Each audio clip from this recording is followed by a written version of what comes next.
एक, सतयुग में देवों ने मार्गशीर्ष मास की प्रथम तिथि को ही वर्ष प्रारंभ किया। 2, इसी मास में कश्यप ऋषि ने सुंदर कश्मीर प्रदेश की रचना की। इसी मास में महोत्सवों का आयोजन होना चाहिए। यह अत्यंत शुभ होता है। 3, मार्गशीर्ष शुक्ल 12 को उपवास प्रारंभ कर प्रति मास की द्वादशी को उपवास करते हुए कार्तिक की द्वादशी को पूरा करना चाहिए। प्रति द्वादशी को भगवान विष्णु के केशव से दामोदर तक 12 नामों में से एक मास तक उनका पूजन करना चाहिए। इससे पूजक जाति स्मर पूर्वजन्म की घटनाओं को स्मरण रखने वाला हो जाता है तथा उस लोक को पहुंच जाता है जहां फिर से संसार में लौटने की आवश्यकता नहीं पड़ती है। 4, मार्गशीर्ष की पूर्णिमा को चंद्रमा की अवश्य ही पूजा की जानी चाहिए, क्योंकि इसी दिन चंद्रमा को सुधा से सिंचित किया गया था। इस दिन माता, बहन, पुत्री और परिवार की अन्य स्त्रियों को एक एक जोड़ा वस्त्र प्रदान कर सम्मानित करना चाहिए।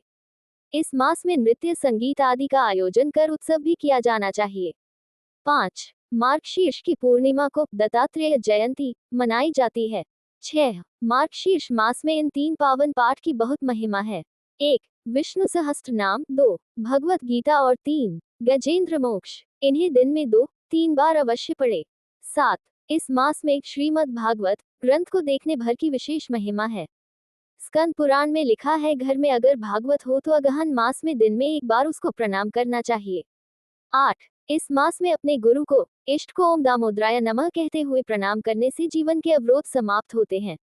9, इस माह में शंख में तीर्थ का पानी भरें और घर में जो पूजा का स्थान है उसमें भगवान के ऊपर से शंख मंत्र बोलते हुए घुमाएं। बाद में ये जल घर की दीवारों पर छींटें।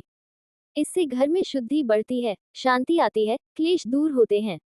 10, अगहन मास को मार्गशीर्ष कहने के पीछे भी कई तर्क हैं। भगवान श्री कृष्ण की पूजा अनेक स्वरूपों में व अनेक नामों से की जाती है। इन्हीं स्वरूपों में से एक मार्गशीर्ष भी श्री कृष्ण का रूप है।